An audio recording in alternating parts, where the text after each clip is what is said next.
الحمد لله الذي أحاط بكل شيء علما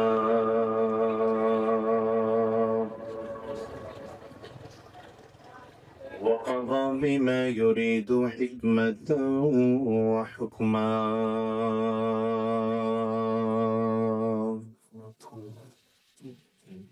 وأنعم بالنعم ابتلاء وامتحانا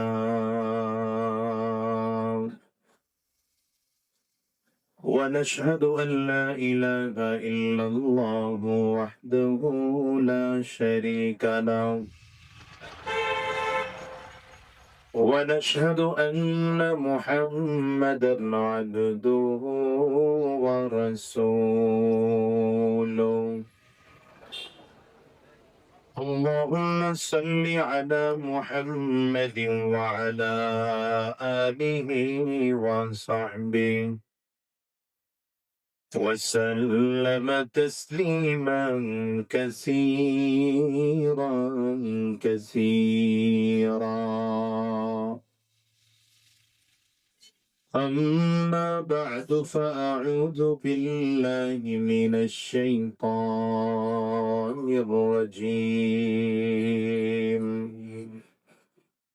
بسم الله الرحمن الرحيم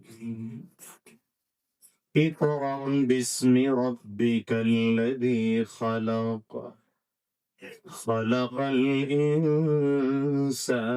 من علق اقرأ وربك الأكرم الذي علم بالقلم علم الإنسان ما لم يعلم صدق الله العظيم وصدق رسوله النبي الكريم ونحن على ذلك من الشاهدين والشاكرين والحمد لله رب العالمين سبحانك لا علم لنا إلا ما علمتنا إنك أنت العليم الحكيم رب اشرح لي صدري ويسر لي أمري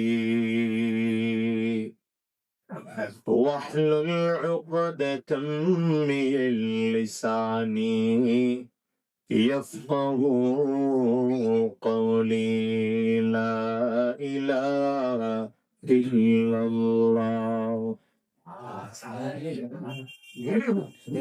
জবান খুলে আওয়াজ দিয়ে সকলে মিলে জোরে সোরে লা ইলাহা ইল্লাল্লাহ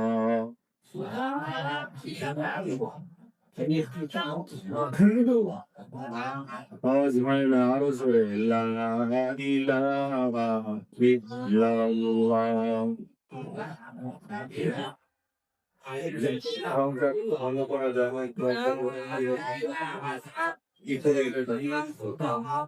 না লা ইলাহা ইল্লাল্লাহ লা ইলাহা ইল্লাল্লাহ লা ইলাহা ইল্লাল্লাহ লা ইলাহা ইল্লাল্লাহ লা ইলাহা ইল্লাল্লাহ লা ইলাহা ইল্লাল্লাহ লা ইলাহা ইল্লাল্লাহ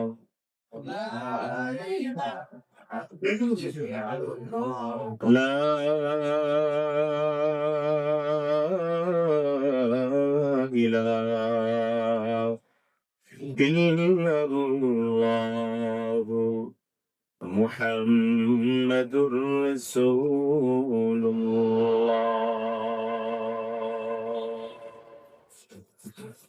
তাহফিজুল কোরআন মাদ্রাসা চাঁদগাজীর উদ্যোগে আয়োজিত আজকের এই বার্ষিক ওয়াজ মাহফিল, আজকের এই মাহফিলের মুহতারাম সম্মানিত সভাপতি, সম্মানিত প্রধান অতিথি, বিশেষ অতিথি বৃন্দ, মঞ্চে উপস্থিত হযরত উলামায়ে কেরাম সহ অন্যান্য নেতৃবৃন্দ, সম্মুখবারে সমবেত দিন প্রিয়, ইসলাম প্রিয়, দিনদার, ইমানদার, মুমিন মুসলমান, মর্দে মুজাহিদ ভাইরা, মুরব্বী বাবা জিরা, যুবক বন্ধুরা, কচি কাঁচা মাসুম বাচ্চারা, পর্দারাম কোরআনে অবস্থানরত সম্মানিতা শ্রদ্ধা মা ও বোনেরা, আল্লাহ পাকের শুকর যে আল্লাহ তাআলা আপনাকে আমাকে অত্যন্ত দয়া করে, মায়া করে, মহাব্বত করে ভালোবেসে আজকের এই কোরআনী মজলিসে, জান্নাতি বাগানে, ইমানদারদের মজলিস, আল্লাহ ওয়ালাদের মজলিসে, বিশেষ করে আল্লাহ পাকের জাকিরিন ও শাকিরিন বান্দাদের মজলিসে যে রব্বে করিম, মৌলে করিম আপনাকে আমাকে আসার বসার তৌফিক দান করেছেন, সে মহান রব্বুল ইজ্জত ওয়াল জালালের দরবারে শুকর আদায় করি। আমরা সকলেই জবান খুলে আওয়াজ দিয়ে চিৎকার করে জোরে সরে বলি আলহামদুলিল্লাহ। যে পরিমাণে মানুষ আছেন সে পরিমাণে আলহামদুলিল্লাহর আওয়াজ হয় না। আলহামদুলিল্লাহর আওয়াজ আরো বাড়াতে হবে। তৈয়ার আছেন? মোবাইলের ফেসবুক যারা চালাইতেছেন এগুলো সব বন্ধ করেন, মনোযোগী হয়ে আমাকে কথা বলতে যান, আপনারাও কথা শোনেন। সব মোবাইল গুলো রাখেন, যত মোবাইল দিয়ে পার্সোনাল ভিডিও করতেছেন রাখেন। মোবাইলের জ্বালায় সব জায়গায় মাহফিলে কথা বলতে সমস্যা। ওই একজনে অফ করে রাখো। আর এই বাচ্চাদের হাতে মোবাইল দিবেন না, এই যে বাচ্চাদের হাতে, এরকম বাচ্চাদের হাতে, এখানে একজন বাচ্চার হাতে মোবাইল দেখলাম। বাচ্চাদের হাতে মোবাইল গুলোর কারণে জীবন নষ্ট হয়। বাচ্চাকে এটা শেখান যে মোবাইল আপনি প্রয়োজনে ব্যবহার করতেছেন। আমাদের দেশের মানুষ প্রযুক্তিকে কাজে লাগাতে পারে না। এদেশের মোবাইল চালানো মানে একটা পদ্ধতি হলো এই যে মোবাইলের মধ্যে ফেসবুক থাকতে হবে অথবা ইউটিউব থাকতে হবে, আরো কি আছে না সফটওয়্যার, হোয়াটসঅ্যাপ, এগুলো যা আছে এগুলো থাকতে হবে। সারাক্ষণ বসে বসে এমবি খরচ করে, নিজের টাকা খরচ করে কোন কামাই করতে হবে ফেসবুক দেখে দেখে। এটা পদ্ধতি হয়ে গেছে। ভাই এই সিস্টেমে তো ইসলাম আসেনি। ভিডিও এই ক্যামেরা আমরা নিষেধ করি না এই জন্য যে এটা দিয়ে কিছু ফায়দা হয়, কিছু মানুষ দিনের কথা শুনতে পারে আলহামদুলিল্লাহ। কিন্তু তার মানে এই না যে মাহফিলের সবাই আলাদা করে একটা ক্যামেরা বের করে রাখবেন, সবাই যার যার মতো করে ভিডিও করবে। আর হুজুরের চেহারা কতক্ষণ দেখাইলেন, এরপরে না হুজুরের চেহারা, এবার একটু দর্শকদের চেহারা দেখানো দরকার। এবার আবার ঘুরে দর্শক দেখাইলেন, আবার একটু লাইট ঠিক করলো কিনা দেখলেন। এই করতে করতে পুরো বয়ান আপনি কিছু নিতে পারলেন না। কথা বুঝাইতে পারলাম? এই জন্য শুধু আজকে না, যে কোনো মাহফিলে গিয়া, এই যে মনে করেন যারা করতেছে মিডিয়ার ছেলে বা যারা করে, ওরা করে ওদের মতো করে। আপনারা ব্যক্তিগত যারা ভিডিও করতেছেন, 100 ভিডিও মনে করেন আমার বা ভালো ভালো কোনো ওয়াইজের 100 ভিডিও আপনার মোবাইলে আছে, কিন্তু একটা ওয়াজও আপনার মুখস্থ নাই, জানা নাই, শোনেন নাই। বলেন আপনার জীবনের এই 100 ভিডিও করে লাভ হলো কি? কি লাভ হলো? কোনো লাভ নাই, বরঞ্চ এটা ক্ষতির কারণ হয়েছে। এই জন্য শুধু আজকে না, যে কোনো মাহফিলে যাবেন, কখনোই কোনো মাহফিলে গিয়ে নিজে ব্যক্তিগত ভাবে মোবাইলটা বের করে ভিডিও করার ফিকির করবেন না। আর একান্ত প্রয়োজন ছাড়া ছবি তুলবেনই বা কেন? কি কথা বুঝতেছেন কিনা? একান্ত প্রয়োজন আছে, সেটা ব্যাপারটা আলাদা। মিডিয়ায় দেখাতে হবে, সেটার প্রয়োজন আলাদা। সবার সামনে আপনি আপনার একটা মোবাইল বের করলেন, আপনার মোবাইলটা খুব দামি, এটা বুঝেইলে কে দেবে? আল্লাহ হেফাজত করুন, বলেন আমিন। হয় না আওয়াজ? আরো জোরে বলেন আমিন। আমি কথা বলতে হলে আমার অভ্যাসটা আবার একটু ভিন্ন। জনগণের সাথে থাকা মানুষ তো আস্তে আওয়াজে কথা বলতেও পারি না। যারা আস্তে আওয়াজ দেয় তাদের সামনেও কথা বলতে পারি না। এই জন্য আমি বিশ্বাস করি ইমানদারদের কথা বলতে হবে গলা উঁচু করে, মাথা উঁচু করে, বুক টান করে, ঠিক কিনা আওয়াজ করে গেলে রাস্তে কথা বলবে চোরের দলেরা, বাটপারের দলেরা, চিটারের দলেরা, ঠিক কিনা বলো? মুসলমান চোর নয়, বাটপার নয়, চিটার নয়, বদমাশ নয়, খুনি নয়, লম্পট নয়। মুসলমান গোটা পৃথিবীর সব থেকে চরিত্রবান জাতি, ঠিক কিনা বলে?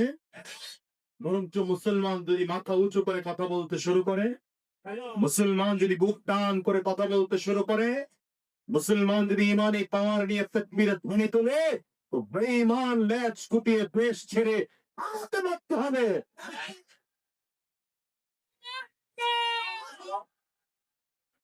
আমরা ৪৭-এ স্লোগান তুলেছি, ইংরেজরা আমার দেশে থাকতে পারে নাই। আওয়াজ করে বলেন।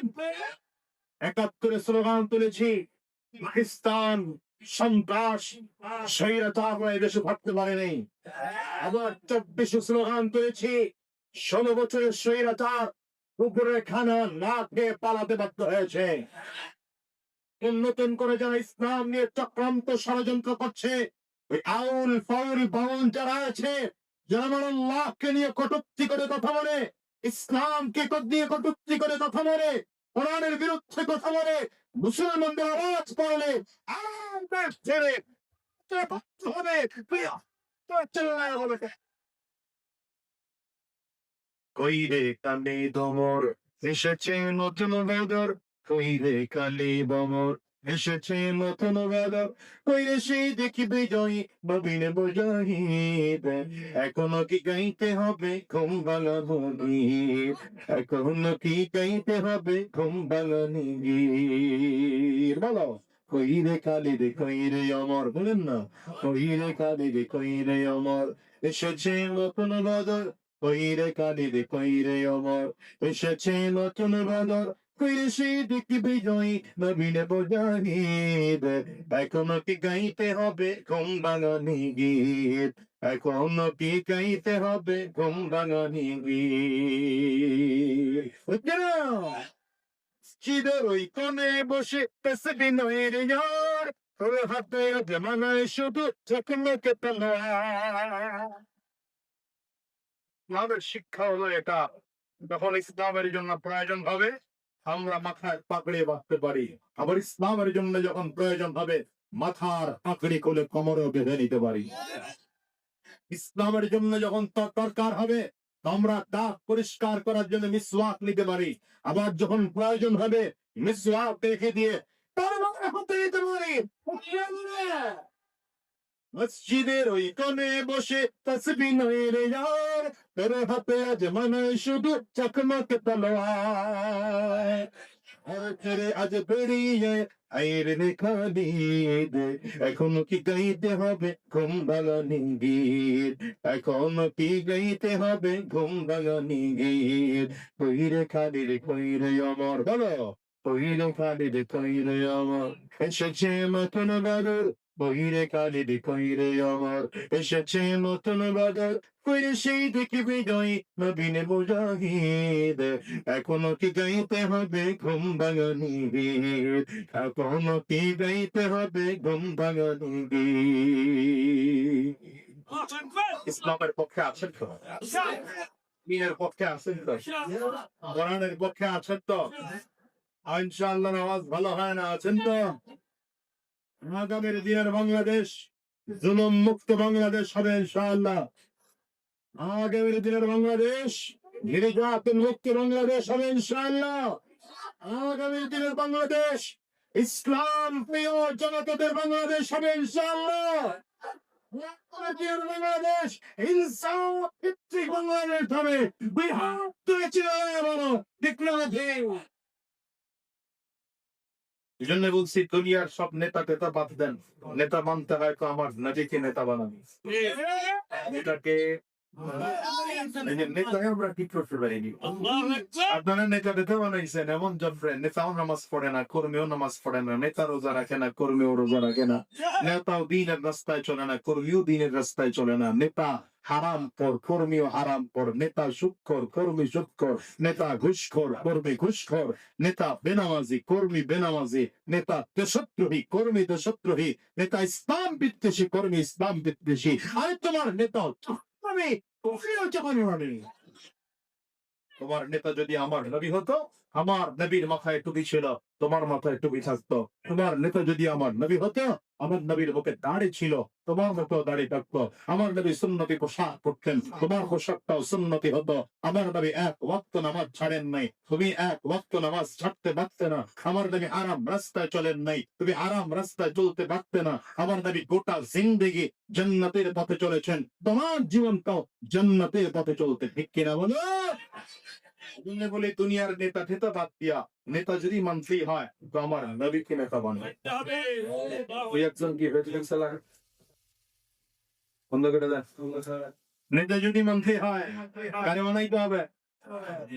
মুখা না বললে আমি কথা বলতে পারবো। এমনিতে আমি অফিসে 3 দিন ধরে গলাটা মনে হয় যেন চাপ দিয়ে রাখছে, কথা বলতে কষ্ট। এর মধ্যে যদি আপনারা চুপচাপ করে বসে থাকেন তাহলে হবে না কিছু। বলেন নেতাকে, বলেন নেতাকে নবী মুহাম্মদুর রাসূলুল্লাহ, চিল্লায় জোরে বলেন সাল্লাল্লাহু আলাইহি ওয়াসাল্লাম। আপনাদের একটা স্লোগান শিখায় দিয়ে যে আমাদের দেশের মানুষ তো আসলে স্লোগান জানে না। স্লোগান দেয় আমার ভাই তোমার ভাই, আমার ভাইয়ের চরিত্র ফুলের মতো পবিত্র। আরে কোন ব্যক্তির চরিত্র কোনদিন ফুলের মতো পবিত্র হতে পারে? ফুলের মতো চরিত্র যদি কারো থাকে সেটা আমার নবী মুহাম্মদুর রাসূলুল্লাহ। বলেন বাংলাদেশের সব থেকে বড় পীর যদি তার চরিত্র ফুলের মতো হয় হবে বলতে পারেন? বাংলাদেশের সব থেকে বড় মুফতি তার চরিত্রের মধ্যে কোনো ভেজাল নাই বলতে পারবেন আপনি? বাংলাদেশের সব থেকে বড় আলেম মুফাসসির মুহাদ্দিস তার চরিত্রে কোনো ভেজাল নাই, পারবেন আপনি বলতে? হ্যাঁ, চরিত্রের গ্যারান্টি একজনের আছে, তিনি মুহাম্মদুর রাসূলুল্লাহ। তার চরিত্রের গ্যারান্টি আল্লাহ নিজে দিয়েছেন, ঠিক কিনা বলেন? وإنك لعلى خلق عظيم।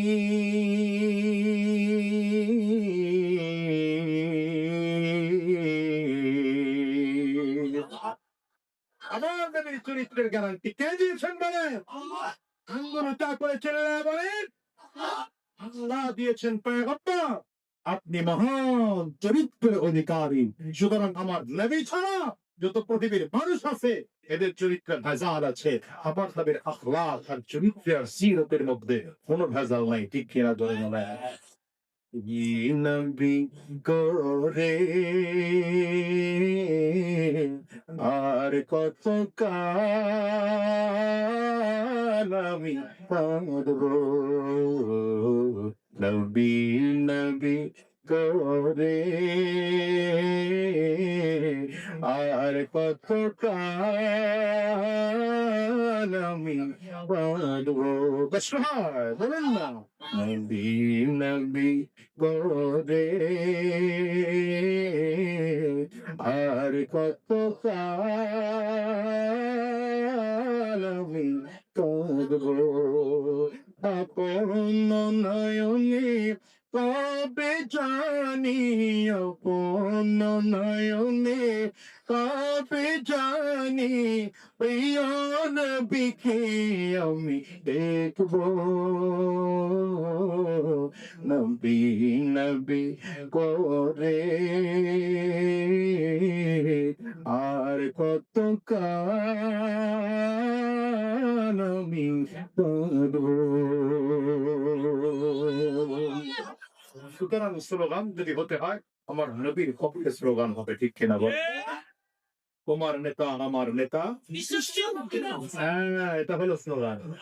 তোমার নেতা আমার নেতা বিশ্ব নবী মুস্তাফা, ঠিক কিনা বলো? তোমার নেতা আমার নেতা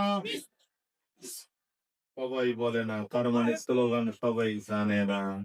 এই স্লোগান শিখতে হবে, এটা কোনো দলীয় স্লোগান না, ব্যক্তির স্লোগান না, এটা মুসলমানদের ইমানি স্লোগান। আপনার দল ভিন্ন হতে পারে হোক, আপনার ব্যালট বাক্স ভিন্ন হতে পারে হোক, মাথা ভিন্ন হতে পারে হোক না, তো আল্লাহকে তো আমরা মানি, নবীকে আমরা। সুতরাং আল্লাহ এবং রাসূলকে প্রত্যেকজন ইমানদার নবী এবং শ্রেষ্ঠ রাজনৈতিক নেতাও মেনে নিতে হবে। ঠিক কিনা বলেন? তোমার নেতা আমার নেতা, আমরা সবাই রাসূল সেনা।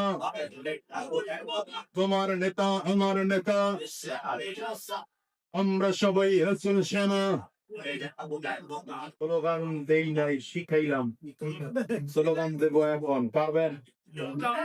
বলেন, আপনি পিছনে তো বলতেছে, আমি তো মনে করছি নাই, ওটা আওয়াজ কর। হ্যাঁ, পারবেন? স্লোগান দিতে পারবেন ইনশাআল্লাহ? আসি দেন, গলা ক্লিয়ার করেন, ভালো করে ক্লিয়ার করেন। ডানে আর বামে তাকায় দেখেন, হাইছমি করে কে, মাথা নিচের দিকে দিয়ে কেউ থাকতে পারবে না। আমার চেহারা খুব একটা ভালো না, তারপরে চেহারার দিকে তাকায় থাকতে হবে, ঠিক আছে তো? মাথা নিচের দিকে দেওয়া যাবেই না, যেন এই লোক কই যায়। আল্লাহর ওলি আমার দিকে তাকান। ঠিক আছে, তবে এটা বেশি করে না, প্রয়োজনে আমি কথা কম বলবো। আমি যদি কথা কম বলতে পারি, এটা আমার না, এই জন্য কথা কম বলবো। আর আসলে বেশি কথা বলার দরকারও হয় না। রাসূলুল্লাহ সাল্লাল্লাহু আলাইহি ওয়াসাল্লাম খুব বেশি কথা বলতেন না, ছোট ছোট ছোট ছোট কথা। নবীজি, আপনি দেখবেন হাদিস আপনি যদি পড়েন, লম্বা লম্বা হাদিস কম, সহিহ বুখারী, মুসলিম, তিরমিজি, আবু দাউদ, নাসাই, ইবনে মাজাহ, মুয়াত্তা মালিক, মুয়াত্তা মুহাম্মদ, আরো যত হাদিসের কিতাবগুলো আছে খুললে দেখবেন ছোট ছোট ছোট ছোট কথা। আমার নবী গোটা জিন্দেগিতে কথা বলেছেন ছোট ছোট, এক ছোট কথা অনেক না। নবীজি ছোট কথা আপনি কি বলেছেন, ছোট্ট কথা। দেখেন তো কয় সেকেন্ড লাগে, আমি হাদিসটুকু বলছি, সনদ ছাড়া ছোট্ট হাদিসটা বলছি। নবী বলেন, মাই ইয়াকমান লি বাইনা মা বাইনা লিহ্যাই ওয়া মা বাইনা রিজলাই আজমান লাহুল জান্নাহ। কয় সেকেন্ড লাগলো?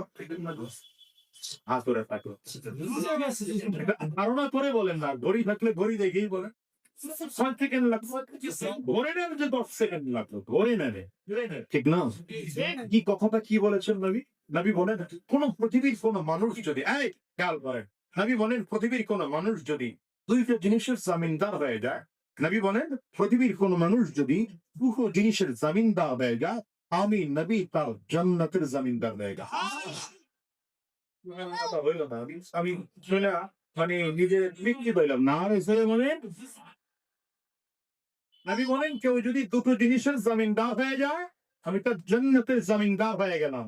কি দুইটা জিনিস? নবী বলেন, মা বাইনা এই দুই চোয়ালের মাঝে যেটা থাকে, মানে জিহ্বা, এই জিহ্বার জামিনদার যদি কেউ হয়ে যায়। দ্বিতীয় ওমা বাইনা রিজলাই, দুই পায়ের মাঝে লজ্জাস্থান, এই দুটো জিনিসের জামিনদার যদি কেউ হয়, নবী বলেন আমি তার জামিনদার হয়ে গেলাম। নবী বলছেন, ছোট্ট হাদিস, সেকেন্ড এটা কয় সেকেন্ড লাগে। নবী বলছেন, আল মুসলিম মান সালিমা আল মুসলিমুনা মিন লিসানি ওয়া ইয়াদি। ছোট্ট, কতক্ষণ লাগলো? 5 সেকেন্ড, 10 সেকেন্ড সর্বোচ্চ। নবী বলেন, খাঁটি মুসলমান তাকে কেমনে বুঝবা? কে খাঁটি মুসলমান?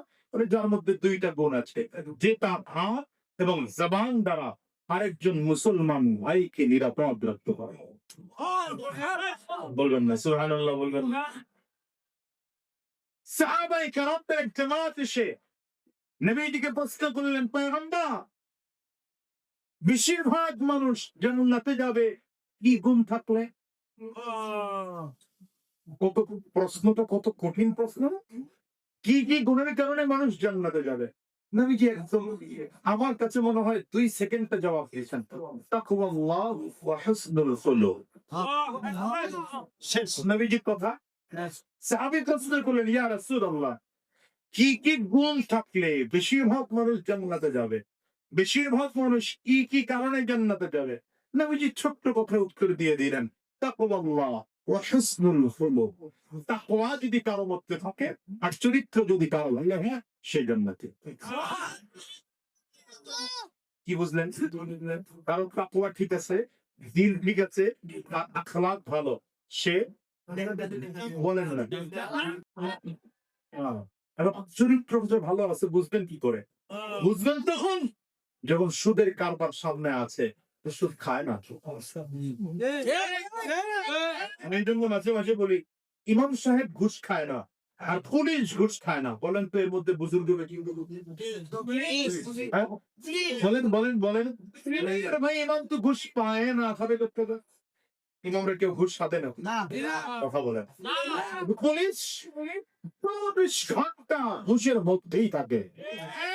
পুলিশ যদি থানা ঘুষ পাওয়ার পরেও যদি না পায়, সে যদি সৎ রাস্তায় চলে, হতে পারে আল্লাহর কাছে এই কারণে ওই ইমামের থেকেও পুলিশ আল্লাহর কাছে দামি হয়ে যেতে পারে। আমাদের দেশের পুলিশের চিত্র তো এখন ভিন্ন, এগুলো তো ঘুষের রাজ্য খুলে বসেছে। কত বলেন না কেন? আপনারা বলবেন হুজুর 24-এর আগের পুলিশ আর পরের পুলিশ এক নয়। আমি বলি দালাল গুলো সব আছে। আসতে বলেন কেন? আসতে বলেন কেন? দালাল গুলো সব জায়গায় জায়গায় আপনি বসে আছে। আমরা স্পষ্ট বার্তা শুনিয়ে দেই, যদি নিজেকে সংশোধন করতে পারো, তওবা করতে পারো, আগের চরিত্রকে খণ্ডন করে দিয়ে, নষ্ট করে দিয়ে নতুন চরিত্রবান হতে পারো, ধন্যবাদ জানাবো, সাধুবাদ জানাবো। আমার যদি আগের মতো চরিত্র দেখো, তাহলে তুমি জাতির জোতা পিটা করে দেশ চলাবে। জায়গায় জায়গায় ওরা এখনো আছে তো, ওই কাজ করতেছে।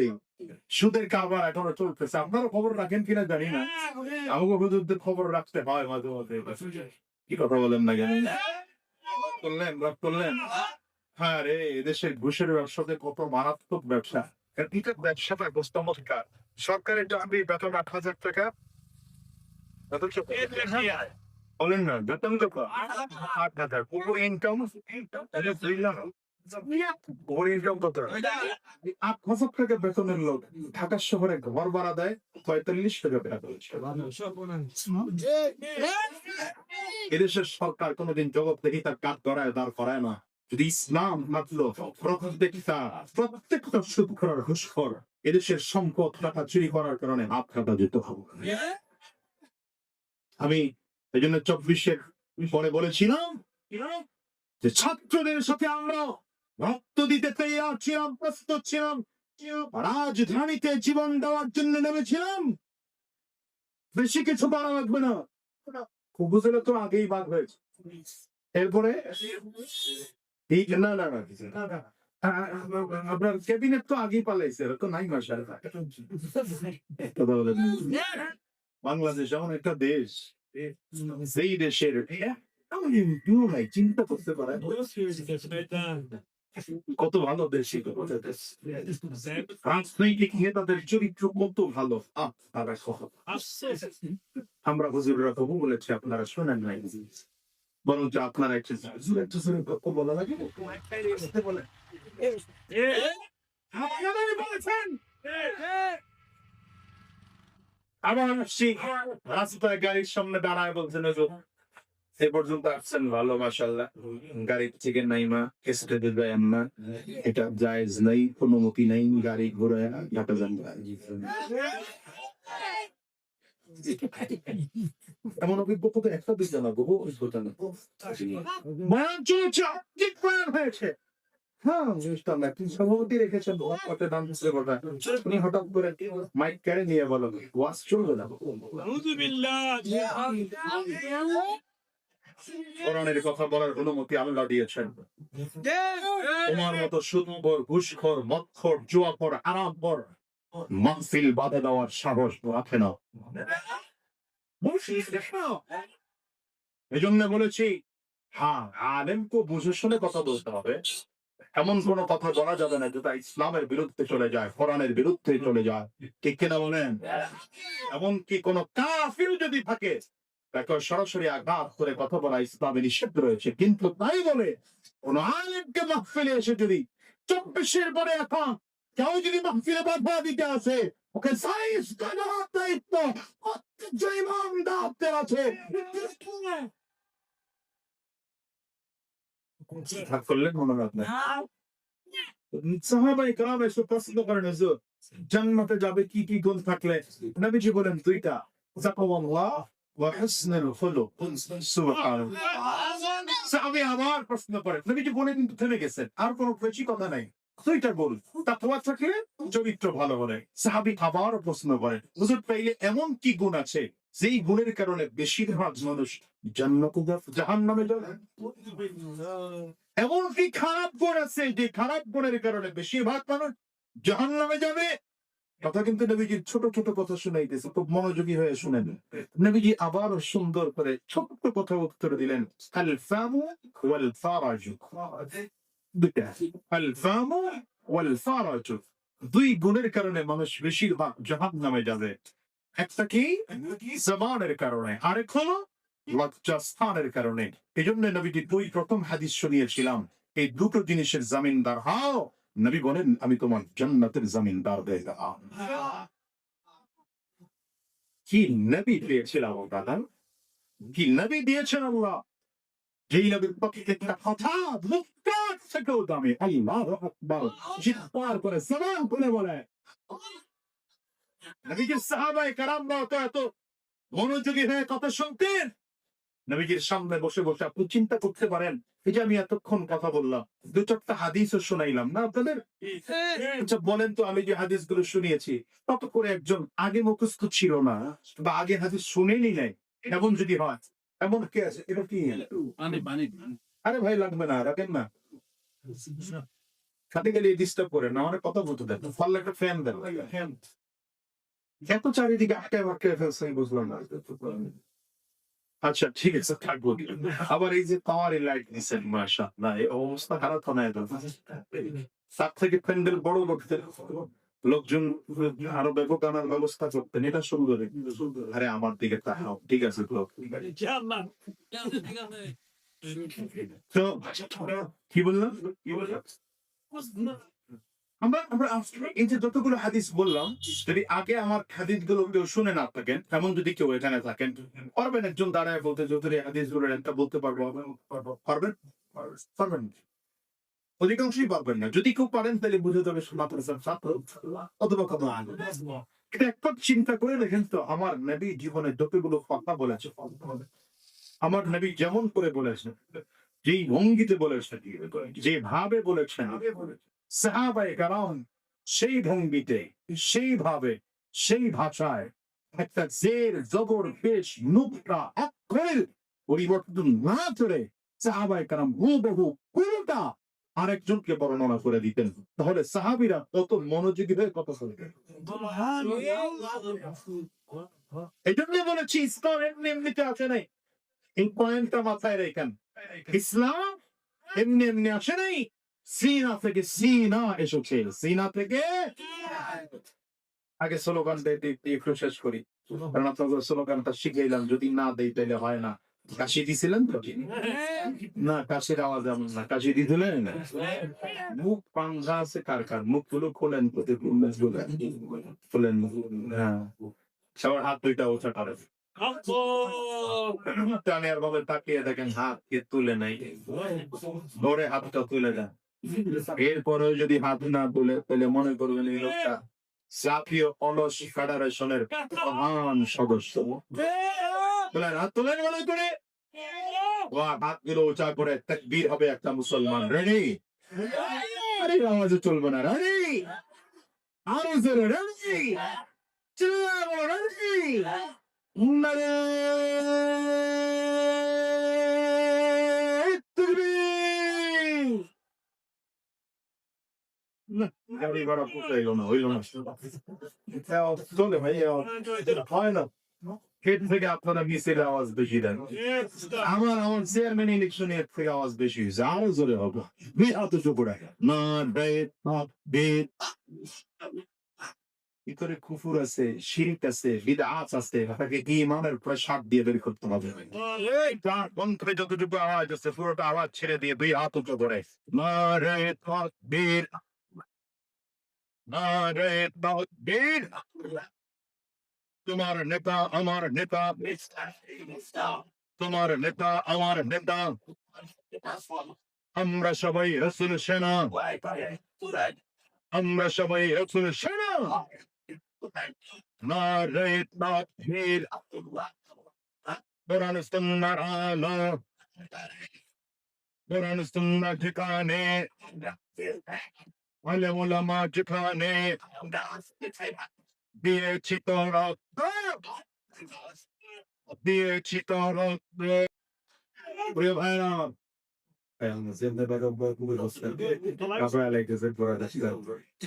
ভাইরা, রাখেন যে আয়াতে কারিমা তিলাওয়াত করেছি, কুরআনুল কারীমের সবথেকে প্রথম যে ওহী নাযিল হয়েছিল, প্রথম ৫ আয়াত, এই আয়াত নাযিল করেছি, এই আয়াত তিলাওয়াত করেছি।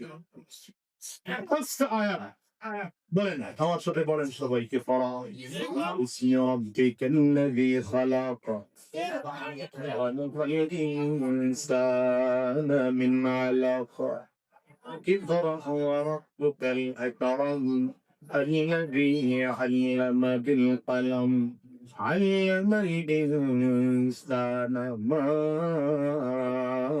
لم يعلم। চিৎকার করে বলেন আল্লাহু আকবার। এই আয়াত যখন নাযিল হবে, ওহীর একদম প্রথম শব্দ এটা। ওহী নাযিল হওয়ার পরে পাঁচটা প্রথম এসছে। গায়ে হিরার মধ্যে রাসূলুল্লাহ সাল্লাল্লাহু আলাইহি ওয়াসাল্লাম ধ্যানে আছেন। জিবরিল আমিন এসে নিজস্ব সুরত নিয়ে আমার নবীজির সামনে এসে দাঁড়িয়েছেন। সহিহ বুখারীর বাবু কাইফা কানা বাদউল ওয়াহয়ি ইলা রাসূলিল্লাহি সাল্লাল্লাহু আলাইহি ওয়াসাল্লাম, এই অধ্যায়ের মধ্যে লম্বা হাদিস এসেছে। জিবরিল আমিন এসে আমার নবীর সামনে দাঁড়িয়ে বললেন, ইয়া মুহাম্মদ ইকরা, পয়গম্বর আপনি পড়েন। নবীজি বলেন, মা আনা বিকারিন, আমি পড়তে জানি না, আমি পাঠক নই, পড়তে জানি না। জিবরিল এবার একটা কাজ করলেন। পয়গম্বর বলেন, ফাআখাযানি ফাগাত্তানি হাত্তা বালাগা মিন্নিল জুহুদ। পয়গম্বর বলেন, জিবরিল আমাকে ধরলেন, সিনার সাথে সিনা মিলিয়ে একটা চাপ দিলেন। এত জোরে চাপ দিয়েছেন পয়গম্বর, আমি ব্যথা পেয়েছি। এবার ছেড়ে দিয়ে জিবরিল আবারও বললেন, ইকরা। নবীজি আবারও বললেন, মা আনা বিকারিন, আমি তো পড়তে জানি না। জিবরিল আমার নবীকে আবারও ধরলেন, আবারও দ্বিতীয়বারে চাপ দিলেন, আবারও ছেড়ে দিলেন, আবারও বললেন ইকরা। পয়গম্বর বলেন, আবারও বললেন, মা আনা বিকারিন, আমি তো পড়তে জানি না। জিবরিল আমিন আবারও ধরলেন। পয়গম্বর বলেন, ফাগাত্তানি সালিসা, আমাকে তৃতীয়বার আবার চাপ দিলেন, আবার ছেড়ে দিয়ে বললেন, ইকরা বিসমি রাব্বিকাল্লাযী খালাক। যখন এই কথা বললেন, সেই প্রভুর নামে পড়েন যে প্রভু আপনাকে সৃষ্টি করেছেন। নবীজি জিবরিলের সাথে জবানে জবান মিলিয়ে গড় গড় করে পড়া শুরু করেছেন। একটানে ৫ আয়াত কমপ্লিট করে ফেলেছি। প্রথমবার নবীজি বললেন, পড়তে জানি না। দ্বিতীয়বার চাপ দিয়ে ছেড়ে দিলেন, বললেন, পড়তে জানি না। আবার চাপ দিলেন, ছেড়ে দিলেন, বললেন, নবী পড়তে জানি না। আবার চাপ দিলেন, ছেড়ে দিয়ে বললেন, সেই প্রভুর নামে পড়েন যে প্রভু আপনাকে সৃষ্টি করেছেন। নবীজি পড়া শুরু করলেন। কারণটা কোথায়? কারণ পয়গম্বর বুঝাইতে চাইলেন, ৪০টা বছর ধরে লেখাপড়া করি নাই, দুনিয়ার কোন স্কুল কলেজ ইউনিভার্সিটির মধ্যে লেখাপড়া করি নাই, দুনিয়ার কোন মাদ্রাসার মধ্যে জামিয়ার মধ্যে লেখাপড়া করি নাই, আমার দুনিয়াতে কোনো উস্তাদ নাই। তবে যদি লেখাপড়া করতে হয়, আল্লাহর নামে পড়বো, নয়তো পড়বো না।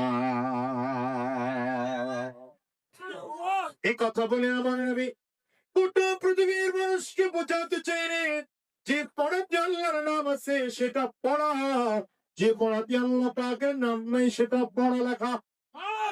জোরে বলে না, জোরে বলে।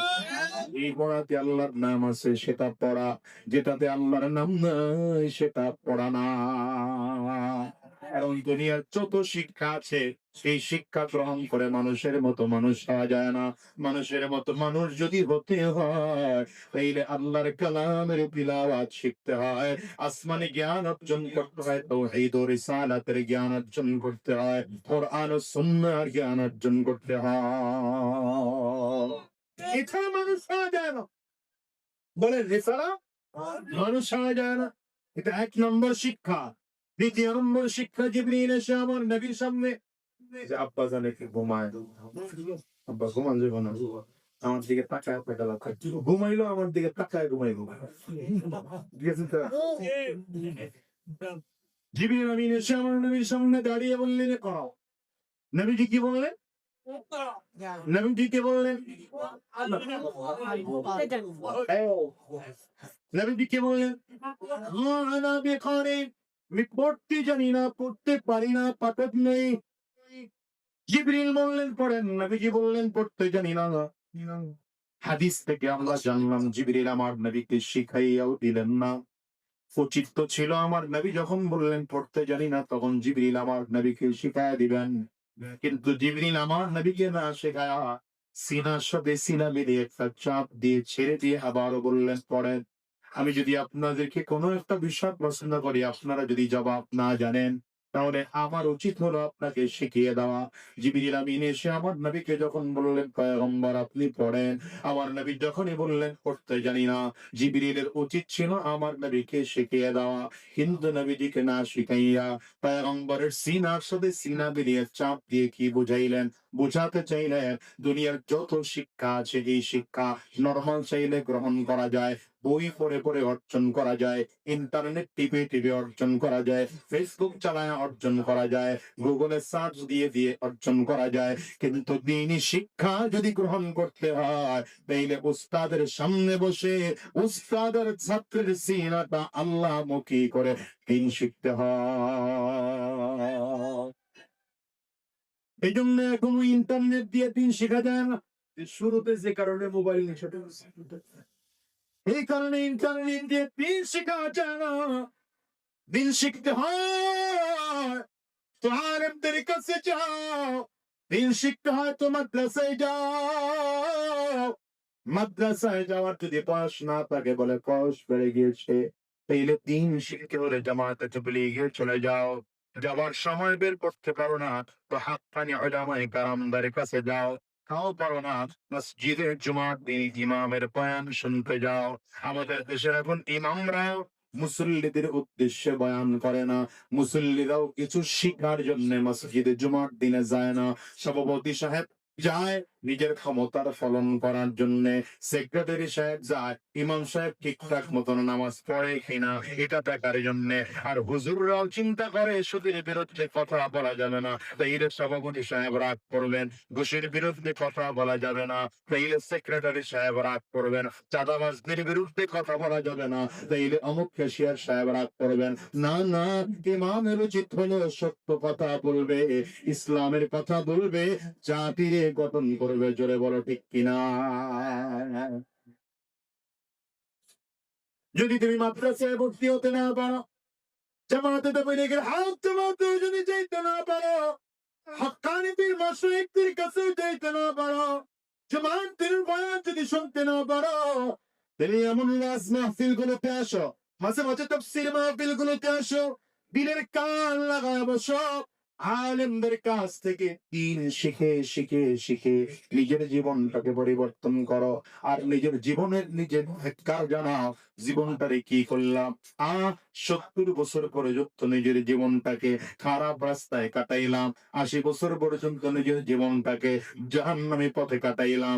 পাক্কা সাচ্চা দিলে তওবা করে দিয়া মালিকের কাছে বলো আল্লাহ, আর আরাম রাস্তায় চলবো না, শয়তানি রাস্তায় চলবো না, উলামায়ে কেরামদের পরামর্শে জীবন চালাবো। চিল্লায়া জোরে বলেন ঠিক কিনা? আমাদের দেশের সমস্যা হলো আলেমদের কাজ কি আমরা এটাই বুঝি না। এজন্য আলেমদেরকে আবার সমাজের একদল মানুষ আলেমদেরকে বলে সমাজের বোঝা। কথা বল না, আসে না একদল, কথা বলেন না তো আপনারা, আসে না একদল। আচ্ছা বলেন তো, উলামায়ে কেরাম দেশের বোঝা? কথা বলেন, উলামায়ে কেরাম দেশের বোঝা? এখন আপনারা বোঝা বলেন কেন? বলে উলামায়ে কেরাম তো ইঞ্জিনিয়ার হতে পারে না, উলামায়ে কেরাম তো ডাক্তার হতে পারে না, উলামায়ে কেরাম তো অ্যাডভোকেট হতে পারে না, উলামায়ে কেরাম তো ব্যারিস্টার হতে পারে না। এখানে মাদ্রাসায় থাকে আর মসজিদে ইমামতি করে, এর বাহিরে আলেমরা কিছু পারে না। আর আমরা টাকা দেই, ওই টাকায় হুজুর চলে। তো প্রত্যেকেই তো আলাদা আলাদা টাকায় চলে, কেউ তো নিজে ইনকাম করে চলে না। এদেশের ডাক্তার সাহেবকে যখন আপনি ডাক্তার দেখাতে যান, ভিজিট লাগে না লাগে না? কথা বলে না তো। কিন্তু কোন আলেম তো মাসআলা বলতে কি আপনার কাছ থেকে ভিজিট চায় না? কথা বলেন। আজকের এখানে মাহফিলে আসছে, আপনাদের কাউকে তো বলা হয় নাই যে এখানে আসতে হইলে আগে আজাদি হুজুরের নামে 1,000 টাকা চান্দা দিয়া এরপরে ওয়াজ শুনতে ঢুকবেন। কথা বলেন। হ্যাঁ? আল্লাহ। এই বিষয়গুলো ক্লিয়ার হন। ফ্রি শেখানো হয়। অথচ গানের প্যান্ডেল হইলে মাশাআল্লাহ টিকিট কত? নিজের টাকাতে আবার বন্ধুর জন্য আবার আরেক টাকায় টাকা কম দেয়। বুঝছো? চার্জ দিয়ে আয় ভরে। ঠিক না বেঠিক বলে। আলেমদের কাজ কি এদেশের মানুষ তা জানে না। এই জন্য আলেমদের মূল্যায়ন করতে পারে না। মনে রাখবেন, মনে রাখবেন, অসুস্থ হলে ডাক্তারের কাছে আপনাকে যেতে হবে। বাড়ি করবেন, রাস্তাঘাট করবেন, আপনাকে ইঞ্জিনিয়ারের কাছে যেতেই হবে। আইনি বিষয়ে সমস্যায় পড়েছেন, আপনাকে অ্যাডভোকেটের কাছে যেতেই হবে। দুনিয়াতে যদি মুসলমান হয়ে বসবাস করতে হয়, আলেমদের কাছে আপনাকে যেতেই হবে। ছোট্ট কথা মনে পড়ে গেছে, বলবো না? আপনাদের আওয়াজ ভালো, মনোযোগ করে দিলেন না, ভালো। এমনি এখন বিবাড়িয়ার একজন বড় আলেম ছিলেন, ফখরে বাংলা বলা হতো তাকে। মৌলানা তাজুল ইসলাম সাহেব রহমাতুল্লাহ আলাইহি, নাম শুনেছেন? না, অনেকে শোনার কথা না। দুই চারজন যে যারা বলছে এরা আলেমরা, পাবলিক বলে নাই, কারণ পাবলিক মাশাআল্লাহ নায়ক নায়িকার নাম বলতে পারে। বিশেষ করে যুবক যারা যায়, যুবকরা আত্মের তো দেখি, যুবকরা যারা মাদ্রাসার ছাত্ররা ছিল না, পাবলিক যুবক কারা ছিল, 40-এর নিচে কারা বয়স আছে পাবলিক থাকলো নাই, 40-এর নিচে বয়স যেমন পাবলিক নাই, হাত তুলবে এতক্ষণ পরে। এরা আমাদের দেশে দেখতে তো নায়ক নায়িকার নাম মুখস্থ, খেলোয়াড়ের নাম মুখস্থ আছে। যদি 10 জন নায়কের নাম বলতে বলা হয়, 15 জন মহিলা জিজ্ঞেস করবে আরেকটা বউ।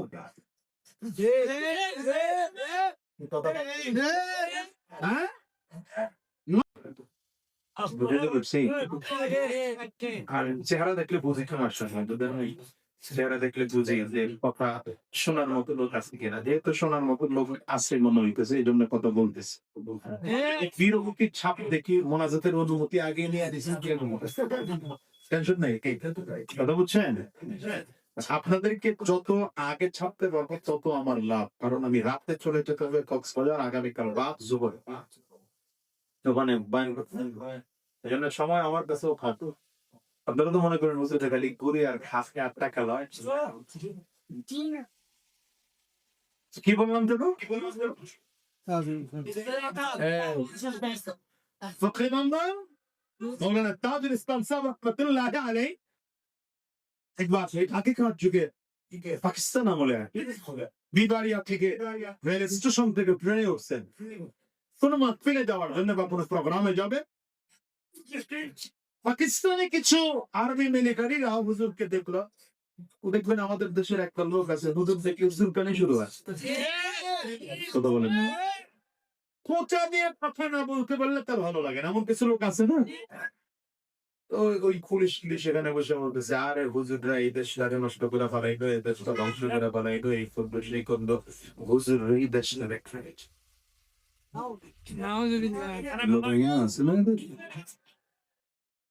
দেশ খায় তারা এই 16 বছর বসে খাইয়া ব্যাংকের রিজার্ভ ফান্ডে যা ছিল তার দ্বিগুণ টাকা পাচার করলো তারা, দোষ হইল হুজুর।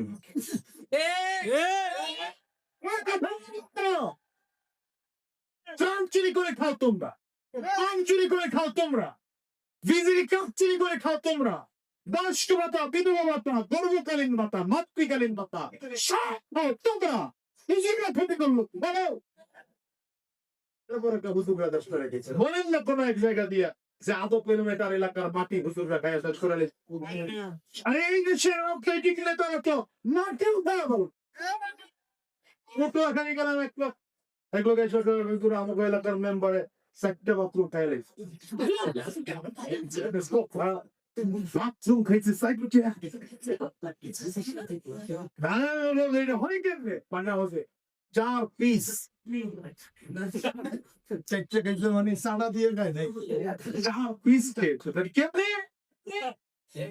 এই ইউনিয়ন পরিষদের জন্য বাজেট হয়েছে 4টা বাথরুম, যে স্যানিটারি বাথরুম দেয় না, স্যানিটারি বাথরুম বাজেট হয়েছে, গরিব চারজনকে দাঁড় করে বাথরুম পাস করে আনাইছে মাশাআল্লাহ। এটা বসানোর আগে ওইটা বাজেটটা দেখায় টাকা টাকা যা ছিল মেম্বারে রাস্তাঘাটি বাথরুম খায়। মুরব্বী বুঝে নাই, মনে করছে শাওনের নাম তুলছে। আল্লাহ রাগ করতেছে, অসুবিধা হয়। আল্লাহ আমাদের জাতিকে হেফাজত করুন। আরো ধরে বলেন চিল্লে আমির বলে। তো বারবার করে যখন বলতেছে ওরা ফখরে বাঙ্গাল, অনেকক্ষণ পরে শুনে টুনে বলে দেখো আসলে হুজুররা বলো এইটা এটা মারাত্মক দোষের আঙ্গুল না, এটা ডাক্তার সামনে দেখাইলে কিন্তু চামড়া নিয়ে বাড়িয়া যাচ্ছে। কথা বলেন ডাক্তার সামনে দেখায় আপনি পয়সা আসতে পারবেন না। যখন এটা দেখাইছে ওরা তো আরো খুব চাহাচ্ছে, আরে কোন জায়গায় কি দেখাই তাও বুঝে না। ফখরে বাঙ্গাল বলে ভাই আসলে আমি বুঝাই তো চাইলাম হুজুররা হলো এইটা।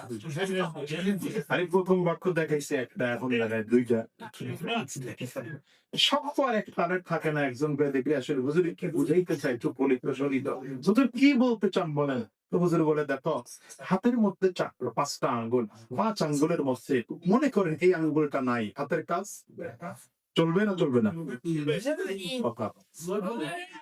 এই আঙ্গুলটা নাই, হাতের কাজ মোটামুটি, অথবা এইটা নাই, মাঝখানের এটা নাই, এটাকে কি বলে? এই আঙ্গুলটাকে কি কয় আপনাদের? ওটা তো হলো শুকনোটা, আপনার ওই ভেনির ভাষায় কি তা কয়? কয়নি।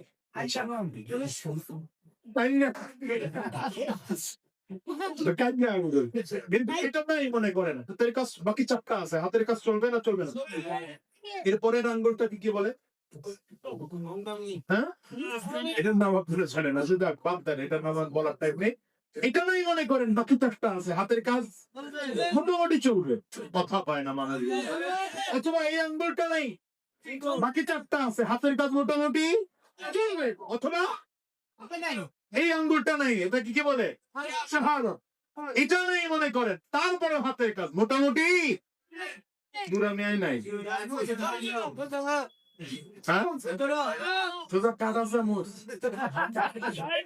কথা কয় না, না পারবেন বাবন নিতে, না পারবেন ভাত নিতে, না পারবেন তরকারি নিতে। ফখরে বাংলা তাজুল ইসলাম বলেন যেমন করে আঙ্গুলের হাতের 5টা আঙ্গুলের মধ্যে 4টা আঙ্গুল থেকে কোনো একটা না থাকলেও যেমন করে আঙ্গুলের হাতের কাজ চলে, বুড়ো আঙ্গুল না থাকলে হাতের কাজ চলে না, তেমনি ভাবে আমার এই দেশের মধ্যে যদি একজন ডাক্তার না থাকে দেশ চলবে, একজন ইঞ্জিনিয়ার না থাকে দেশ চলবে, একজন ব্যারিস্টার না থাকে দেশ চলবে, একজন প্রশাসন না থাকে দেশ চলবে, কিন্তু যদি একজন আলেম না থাকে এ দেশ চলবে না, দেশটা ধ্বংস হয়ে যাবে, মানুষ ধ্বংস হয়ে যাবে। ছিল না তো 6 আগস্ট কে ছিল? কোন সরকার ছিল? 7 আগস্ট কোন সরকার ছিল? দেশ চলেছে না চলে নাই? বলেন না কেন, বলেন না কেন? সব যখন টুকরে টুকরে বুঝতে পড়েছে আমার দেশের কয়টা টুকরা ছোট ছোট সন্তান গুলো 14 বছরের বাচ্চা, 15 বছরের বাচ্চা, 20 বছরের বাচ্চা ট্রাফিকের কাজ করেছে, প্রশাসনের কাজ করেছে, দাঁড়িয়ে দাঁড়িয়ে রাত ভর পাহারা দিয়েছে, এদেশের পুতুলারা দাঁড়িয়েরা যুদ্ধহারা পাহারা দিয়েছে।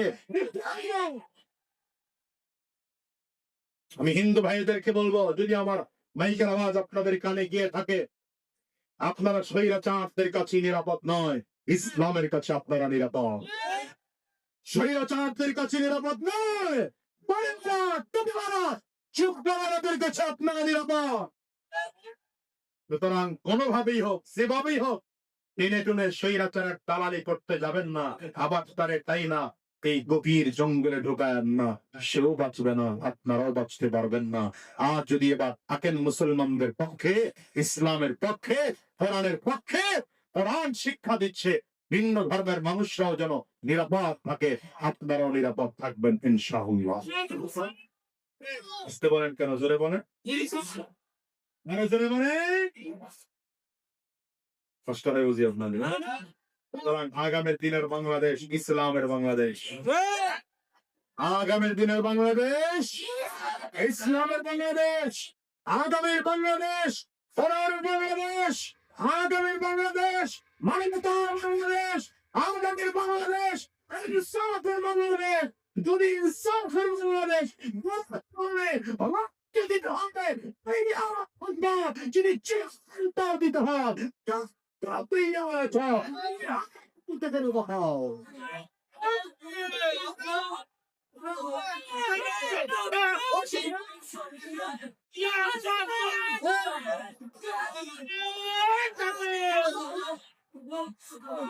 আল্লাহ কবুল করুন।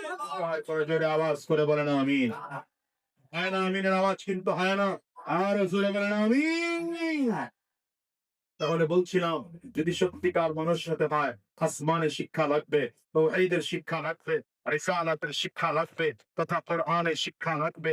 কোরআনের শিক্ষা ছাড়া সত্যিকার মানুষ কিছু পারবে না। কারণ আমাদের দেশে অনেক ডাক্তারদেরকে আমরা দেখেছি, ডাক্তার সাহেব রোগীকে অপারেশন থিয়েটারে ঢুকানোর আগে বলে 50,000 টাকা হলেই চলবে। অপারেশনে ঢুকায়া থিয়েটারে নেয়ার পরে এরপরে বলে 2.5 লাখের নিচে হবে না। এমন রিপোর্টে দেশে নাই।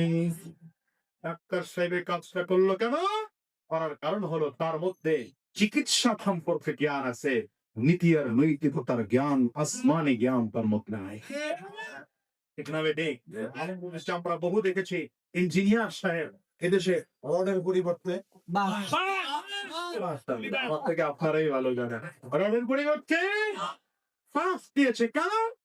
কারণ হলো ইঞ্জিনিয়ার সাহেব তিনি কনস্ট্রাকশন সম্পর্কে তার জ্ঞান ভালো আছে, নীতি আর নৈতিকতা ইসলামের জ্ঞান না থাকার কারণে নীতি আর নৈতিকতা শিখা নাই, ইনসাফ শিখা নাই, সত্য শিক্ষা নাই, দিন শিক্ষা না থাকার কারণে সে ইঞ্জিনিয়ার হয়েও কাজ পেয়েছে, চোর হয়েছে। ঠিক কিনা বলেন? এই জন্য দিনই শিক্ষা লাগবে কি লাগবে না? আরো জোরে বলেন, লাগবে কি লাগবে না? بسم ربك الذي خلق خلق الإنسان من علق اقرأ وربك الأكرم الذي علم بالقلم علم الإنسان ما لم يعلم। বলেছিলাম দুনিয়ার মুসলমানেরা পয়গম্বর প্রথমবার বললেন পড়তে জানি না, দ্বিতীয়বারে বললেন পড়তে জানি না, আবারও বললেন পড়তে জানি না। কিন্তু জিবরিল আমিন যখন সিনায় চাপ লাগায় বললেন, সেই প্রভুর নামে পড়েন যে প্রভু আপনাকে সৃষ্টি করেছেন। আমার পয়গম্বর এমন চমৎকার করে হলো, আমার নবী বুঝাইতে চাইলেন যে শিক্ষার মধ্যে আল্লাহর নাম নাই সেই শিক্ষা পড়বো না, যে শিক্ষা আল্লাহর নাম আছে সেই শিক্ষা ছাড়বো না। এই জন্য নবীজির সোহবতে গিয়ে সাহাবায়ে কেরাম দ্বীনি শিক্ষা যখন শিক্ষিত হয়েছে, সাহাবায়ে কেরাম যুগের সব থেকে চরিত্রবান মানুষ হয়েছেন। এই জন্য দেখেন না দুনিয়ার মুসলমানেরা নবীজি বিদায় হওয়ার পরে হযরত আবু বকর সিদ্দিক রাদিয়াল্লাহু আনহু ছিলেন 2 বছরের রাষ্ট্রপ্রধান, হযরত ওমর ফারুক রাদিয়াল্লাহু আনহু ছিলেন 10 বছরের রাষ্ট্রপ্রধান। বলেন তো হযরত ওমর ফারুক রাদিয়াল্লাহু আনহুর যুগে প্রায় 2.5 কোটি বর্গ মাইল এলাকা তার শাসন আমলের মধ্যে ছিল। 10 বছরের মধ্যে একটা চুরির মামলা তার কাছে নাই, ডাকাতের মামলা নাই, খুন খারাপের মামলা নাই, সরকারি টাকা আত্মসাতের মামলা তার মধ্যে নাই, বরঞ্চ মাটার মধ্যে আটার বস্তা লইয়া মানুষের বাড়িতে পৌঁছায় দেওয়ার ব্যাপার আছে। হযরত ওমর ফারুক রাদিয়াল্লাহু আনহু একবার মদিনা থেকে চলে গেলেন সিরিয়া, সিরিয়াতে গিয়েছেন, সফর সঙ্গী হয়েছেন হযরত উসমান বিন আফফান রাদিয়াল্লাহু আনহু আর আলী ইবনে আবি তালিব রাদিয়াল্লাহু আনহু।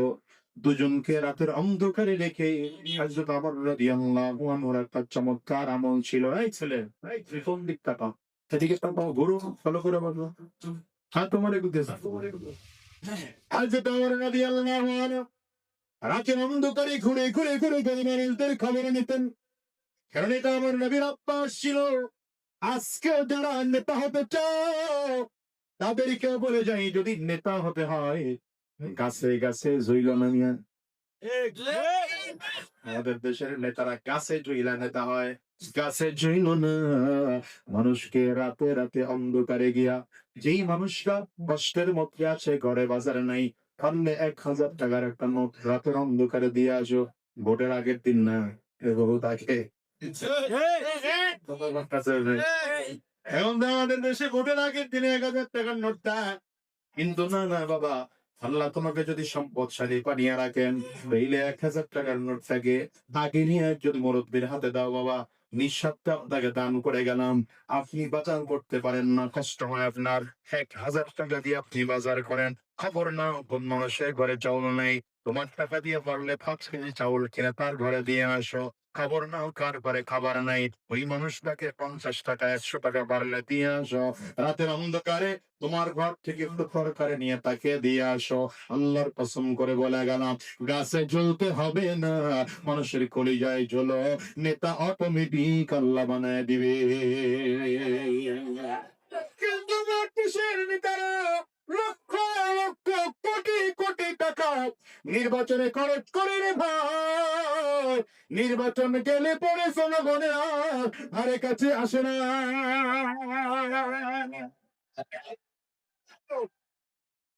দুনিয়ার মুসলমানেরা ভালো করে বোঝো, হযরত ওমর ফারুক রাদিয়াল্লাহু আনহুর আব্বার ছিল, রাতের অন্ধকারে ঘুরে ঘুরে ঘুরে ঘুরে মানুষদের খোঁজ খবর নিতেন।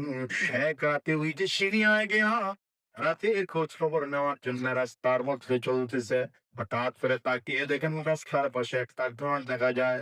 ঘরের সামনে একজন মহিলা, বৃদ্ধা মহিলা বসে আছে।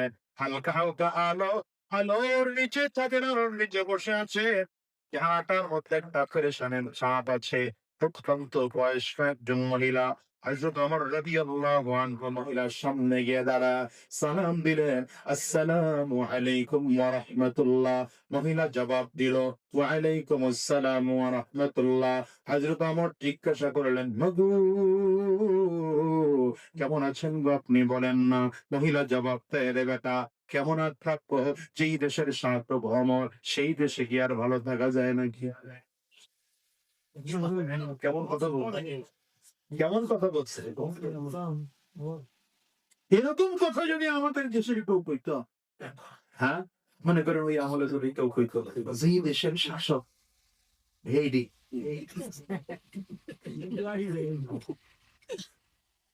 নিউই বেডি, বললাম না নাম, বুঝলাম। আচ্ছা, এই বেডি টেডি তো বহুত দূরের কথা, তার একটা নরমাল সাবস্তা ওয়াট করছে, ওয়াট পর্যায়ের নেতা, শালার ছোট ভাইয়ের বড় ভাইয়ের সম্বন্ধী বউয়ের ছোট ভাই। বুঝেন নাই কথা, ভাই তো তার সাপোর্টে তো এলাকার ওসি সাহেব খটখট করে খেপেছে। এমন একজন নেতার সামনে দাঁড়ায় যদি বলতো, এই বেডি আমলে কি ভালো শোনা যায়, ভাই কি বেশি পড়তো, কথা বলেন না কেন? অথচ তুমি মাত্র 56,000 বর্গ মাইল ছোট্ট একটা এলাকা হইছ, তাও 5 বছর। 5 বছর আর পেছনে না কেন?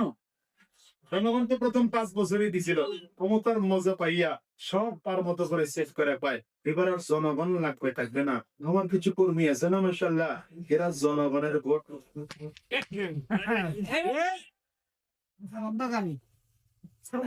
অন্ধকারে পরের বছর হয়েছে, এই বছর অন্ধকারে হয়নি।